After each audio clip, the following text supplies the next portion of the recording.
प्यारे विद्यार्थियों, नमस्कार। मुंबई महानगर पालिका शिक्षण विभाग वर्चुअल ट्रेनिंग सेंटर में आप सभी का हार्दिक स्वागत है। आपका वर्चुअल मार्गदर्शक जयप्रकाश आर मिश्रा। चलिए हम सीखने के लिए तैयार हो जाते हैं। आज हम लोग कक्षा 9वीं विषय विज्ञान और प्रौद्योगिकी, जिसको हम साइंस एंड टेक्नोलॉजी भी बोलते हैं, आज अपना प्रकरण है वनस्पतियों का वर्गीकरण, क्लासिफिकेशन ऑफ प्लांट्स। उसमें हम आप लोगों को किंगडम, प्लैनेट माने जगत, वनस्पति के बारे में सिखाएंगे। तो बच्चों, जैसा हम जानते हैं, सभी सजीवों को हम लोग दो भागों में बांटते हैं, प्राणी और वनस्पति में। थोड़ा सा पीछे से याद करते हैं, सजीवों को कितने भागों में बांटते हैं, प्राणी और वनस्पति में। ये छोटी क्लासों में था, लेकिन जैसे जैसे हम आगे बढ़ते गए, सजीव के बारे में, अनेक सजीव के बारे में हमने देखा, जो हमको बहुत सारे दिखाई भी देते हैं, नहीं भी दिखाई देते हैं। तो हमारी वैज्ञानिक सजीवों का वर्गीकरण कैसे किया गया, आगे चल करके, तो हमारे सजीवों का अध्ययन करने हेतु तो रॉबर्ट हुटकर द्वारा प्रतिपादित पंच जगत वर्गीकरण पद्धति जो है निर्धारित की गई, जिसको हम लोग कक्षा 8वीं में सीखे थे बच्चों। तो सजीवों का अध्ययन करने हेतु रॉबर्ट हुटकर जो वैज्ञानिक थे, पंच जगत में क्या इन्होंने किया, हम एक नजर उस पर डाल लेते हैं। ये देखिए, रॉबर्ट हार्डिंग हुटकर हैं। इन्होंने पंच जगत में ये मोनेरा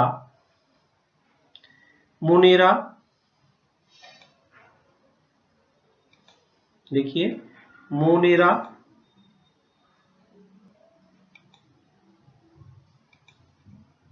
ये मोनेरा, ये protista, fungi, planet and Animalia, यही 5 भागों में इन्होंने सजीव को बांटा है, जिसमें हम लोगों ने थोड़ा सा याद करते हैं, कक्षा 8वीं में हम लोगों ने मोनेरा के बारे में, प्रोटिस्टा के बारे में और फंगी के बारे में सीखा था। तो हम थोड़ा आपको पीछे ले चलते हैं, इसके बाद हम आगे चलेंगे। तो बच्चों, ये देखिए सजीव, हम कक्षा 8वीं में सजीव आदि केंद्रीय की और ये दृश्य केंद्र की दो भागों में इसको बांटा गया है सजीव को। आदि केंद्रीय सजीव में एक कोशिकी है, क्या है, एक कोशिकी में आता है मोनेरा। दृश्य केंद्रकी में भी दो भाग है, एक कोशिकी और बहुकोशिकी। एक कोशिकी में आता है प्रोटिस्टा, बहुकोशिकी में क्या आता है, कवक आता है। कोशिका भित्त वाले परंतु प्रकाश संश्लेषण न कर पाने वाले, माने आप जैसे जानते हैं कि सभी वनस्पतियां प्रकाश की उपस्थिति में अपना भोजन बनाती हैं, लेकिन जो कवक, जिसको फंगी बोलते हैं ना, वो प्रकाश संश्लेषण की क्रिया नहीं कर पाता है। वनस्पति कोशिका भित्त वाले और प्रकाश संश्लेषण कर पाने वाले। आपने पढ़ा है कि वनस्पतियां अपना भोजन खुद बना लेती हैं प्रकाश की उपस्थिति में, पर्णहरित की उपस्थिति में, लेकिन जो फंगी है, कवक है, वो ऐसा नहीं कर पाता है। इसके बाद है प्राणी कोशिका भित्त विहीन है। तो चलिए हम आपको मोनेरा, प्रोटिस्टा और कवक के बारे में पहले जानकारी लेते हैं। तो यह एक आपने देखा कि ये प्रोकार्योटिक है, ये यूकैरियोटिक है, माने आदि केंद्रीय है। आदि केंद्रीय में सब आते हैं और दृश्य केंद्रीय में ये सब आते हैं। इसके बाद यूनिसेलुलर में आप ये देखते हैं, और मल्टीसेलुलर में, बहुकोशिकी में, ये है एक कोशिकी और ये है क्या है, बहुकोशिकी में आता है वनस्पति और प्राणी। बहुकोशिकी में क्या आता है बच्चों, वनस्पति आते हैं और प्राणी आते हैं। तो हमने आपको किंगडम मोनेरा के बारे में देखा कि जगत मोनेरा क्या है। मोनेरा इस सूक्ष्मदर्शी से आप देखते हैं तो ही आपको मालूम होता है। ये जीवाणु बहुत छोटे छोटे होते हैं। इनकी विशेषताएं हैं, एक नजर हम उस पर डालते हैं। इनकी विशेषताएं क्या है? ये सभी सजीव एक कोश की होते हैं। पहले हमने बताया कि ये मोनेरा जो होते हैं, मोनेरा जगत के सभी सजीव एक कोश की होते हैं। सभी सजीव क्या होते हैं बच्चों? एक कोश की। ध्यान रहे, एक कोश की होते हैं। ये स्वयंपोषी व परपोषी होते हैं। स्वयंपोषी व परपोषी होते हैं। इनकी और क्या विशेषताएं हैं? ये आदि केंद्र की होते हैं। ये क्या होते हैं? आदि केंद्र की होते हैं। जिनमें आवरण युक्त केंद्रक या कोशिका अंगक नहीं पाए जाते। आदि केंद्र में ही हमने दिखाया था आपको मोनेरा आता है। दिश केंद्र की दो भाग में बढ़ते हैं, एक कोश की और बहुकोश की। एक कोश की में प्रोटिस्टा आता है। चलिए उसकी भी विशेषताएं हम देख लेते हैं। यह है किंगडम प्रोटिस्टा। किंगडम क्या है? प्रोटिस्टा है। प्रोटिस्टा में क्या क्या आता है? प्रोटिस्टा में पैरामीशियम आता है, जो आप देख रहे हैं इधर, ये वाला भाग।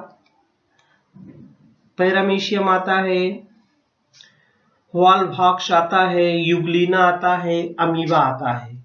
ये सभी प्रोटिस्टा में आते हैं। ये सभी किस में आते हैं? पैरामीशियम, अमीबा, यूग्लिना और वॉल्वॉक्स। ये सभी के सभी किस में आते हैं बच्चों? प्रोटिस्टा में। प्रोटिस्टा में आते हैं। तो प्रोटिस्टा की क्या क्या विशेषताएं होती है, ये देखिए। प्रोटिस्टा जगत के सजीव, प्रोटिस्टा जगत के सजीव एक कोश की होते हैं। क्या होते हैं? एक कोश की होते हैं। और कोशिका में आवरण युक्त केंद्रक पाया जाता है। प्रोटिस्टा जगत के सजीव एक कोश की होते हैं और कोशिका में आवरण युक्त केंद्रक पाया जाता है। इसकी और विशेषता क्या है? प्रचलन हेतु कूटपाद, ये चलने हेतु कूटपाद या बाल से रोमक या कशाभिका होती है। क्या होती है? प्रचलन हेतु कूटपाद या बाल जैसे रोमक या कशाभिकाएं इसमें होती हैं। कशाभिका होती है, उसके द्वारा वो चलते हैं। और इनकी विशेषता क्या है? ये स्वयंपोषी हैं। क्या है बच्चों? ये स्वयंपोषी हैं। उदाहरण यूग्लिना, वॉल्व्स, बॉक्स। कोशिका में हरित लवक होते हैं। परपोषी उदाहरण में क्या क्या आता है? अमीबा, पैरामीशियम और प्लाज्मोडियम। परपोषी में ये स्वयंपोषी भी होते हैं और परपोषी भी होते हैं। तो स्वयंपोषी में यूग्लिना आपने देखा, वॉल्वॉक्स देखा। परपोषी में अमीबा है, पैरामीशियम है और प्लाज्मोडियम है। तो हमने मोनेरा को देखा, प्रोटिस्टा के बारे में देखा। आगे हम फंगी के बारे में देखेंगे। ये देखिए किंगडम ऑफ फंगी। आपको आपके घर में ब्रेड है, रोटी है, उसको भिगो करके किसी पात्र में बंद करके आप रख दो, तो 2 दिन के बाद आप उसको खोलोगे तो उस पर बहुत सारी फंगी इस प्रकार के दिखाई देते हैं। लेकिन उसको ऐसे भी दिखाई देता है, सूक्ष्मदर्शी से निरीक्षण करने पर और अच्छे से दिखाई देते हैं। इसकी जो विशेषताएं हैं वो क्या क्या है? फंगी की कवक जिसको बोलते हैं, कवक जगत में परपोषी, असंश्लेषी और दृश्य केंद्रकी की सजीवों का समावेश होता है। दृश्य केंद्रकी में आते हैं फंगी। फंगी हमने आपको दिखाया था ये दृश्य केंद्रकी में आता है। बहुसंख्य कवक मृतोपजीवी होते हैं, सड़े गले कार्बनिक पदार्थों पर जीवित रहते हैं। सड़े गले कार्बनिक पदार्थों पर जीवित रहे, जैसे हमने कहा ना, ब्रेड है, रोटी का टुकड़ा है, आप उसको पानी से भिगोकर थोड़ा सा रख देंगे, सड़ जाएगा। ये देखिए यहाँ पर एकदम सड़े गले चीजें हैं, वहां पर इनका जन्म हो जाता है कवक का, सड़ी गली चीजों पर। कहाँ होता है? सड़ी गली चीजों पर, बढ़िया चीज पर नहीं होता है। कवकों की कोशिका भित्ति कार्य टीन नामक जटिल शर्करा से बनी होती है। कुछ कवक तंतुमय होते हैं, जिनके कोशिका द्रव्य में अनगिनत केंद्रक होते हैं। कितने केंद्रक होते हैं? अनगिनत।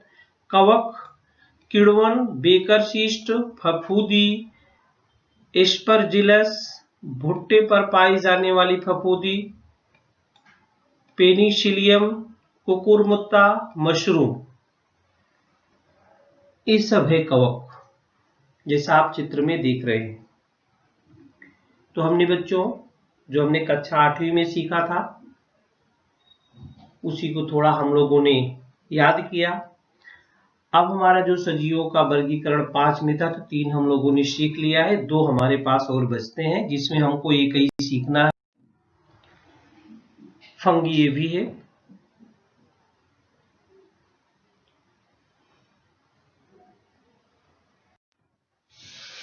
ये देखिए,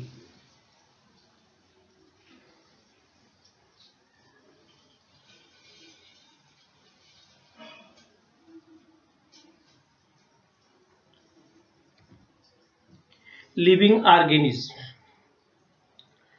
में आदि केंद्र की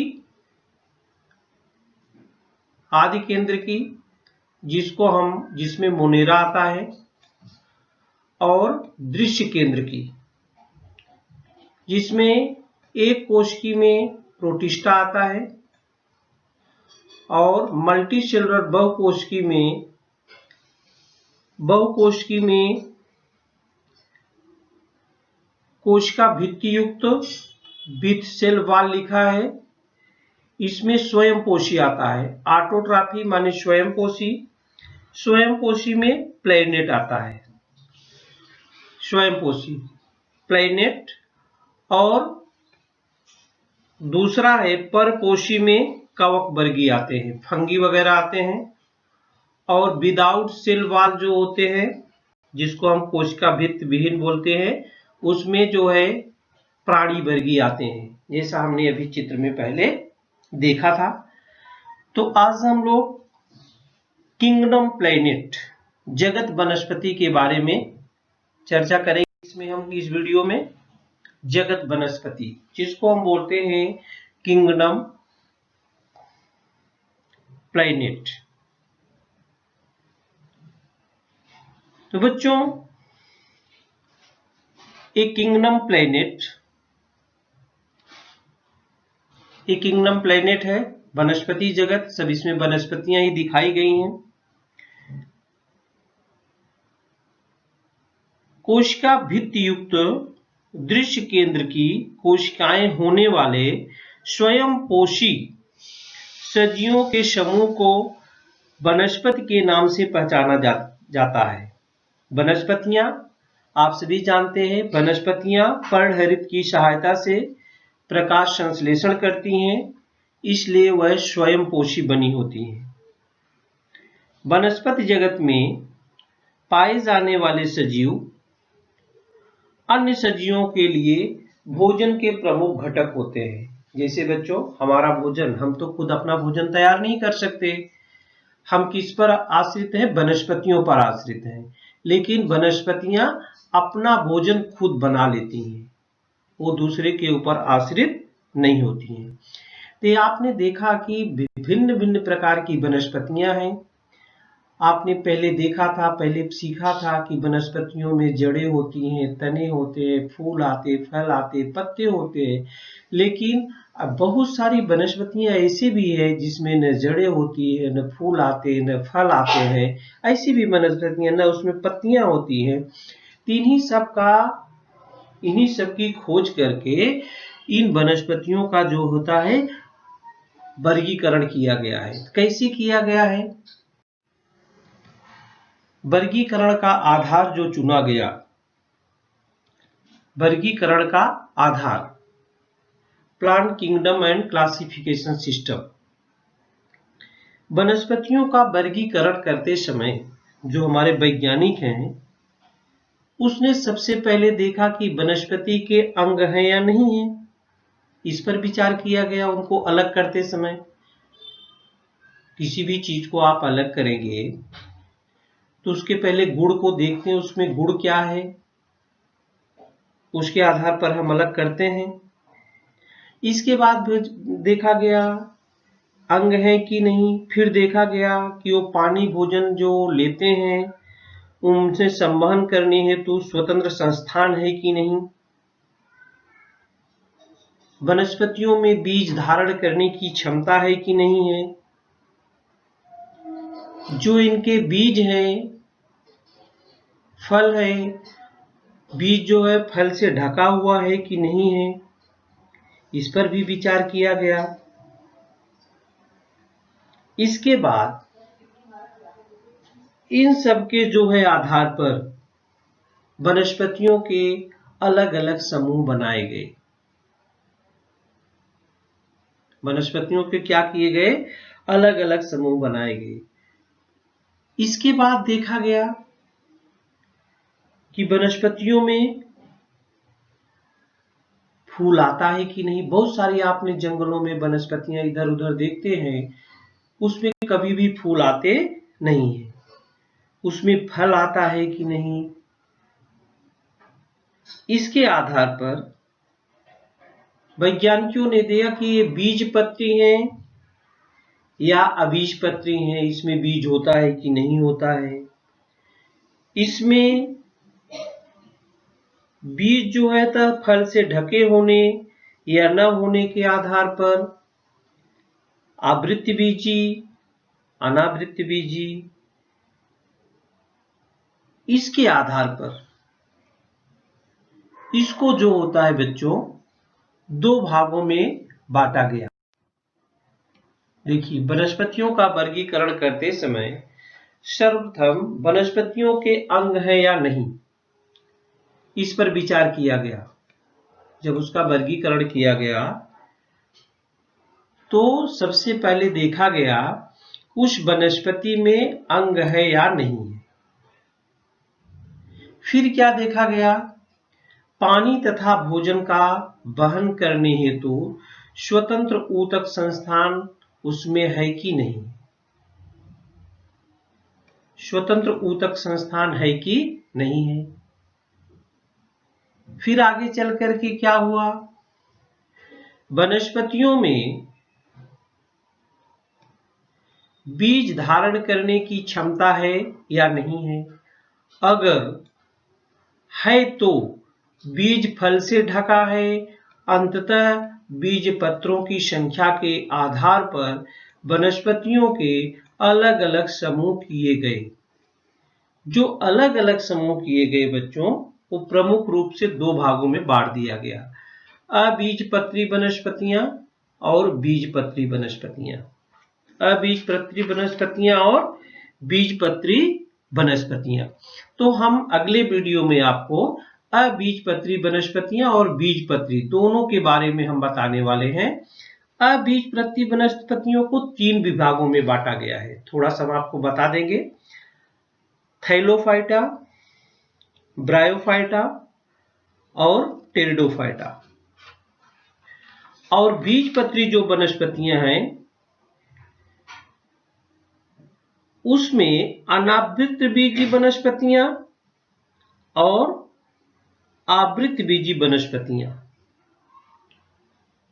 और बाद में उसके हम आगे चलकर आपको बताएंगे कि बीजपत्री वनस्पतियां कौन सी होती हैं और एक बीजपत्री वनस्पतियां कौन सी होती हैं। तो आज हम लोगों ने क्या सीखा? सजीवों के बारे में सीख रहे थे। हम लोग सजीवों के बारे में बहुत पहले से सीखते चले आ रहे हैं, जिसमें हमने रॉबर्ट हुटकर वैज्ञानिक जिन्होंने 5 ये पद्धति प्रतिपादित की थी, मोनेरा, प्रोटिस्टा, कवक, प्लैनेट, एनिमलिया, जिसमें हम लोगों ने आज वनस्पति जगत के बारे में सीखा। वनस्पतियों को किस आधार पर अलग अलग किया गया, तो अलग करने के कितने भाग हुए, अबीजपत्री और बीजपत्री। अबीजपत्री में भी इसके 3 विभाग हम अगली वीडियो में आपको बताएंगे, थैलोफाइटा, ब्रायोफाइटा और टेरिडोफाइटा। और जो बीजपत्री है उसमें हम आपको बताएंगे आवृत बीजी वनस्पतियां और अनावृत बीजी वनस्पतियां, और द्विबीजपत्री वनस्पतियों के हम उदाहरण आपको बताएंगे और एक बीजपत्री वनस्पतियों के उदाहरण हम आपको बताएंगे। तो बच्चों, इस वीडियो में हम लोगों ने वनस्पतियों का वर्गीकरण भाग 1 के बारे में देखा।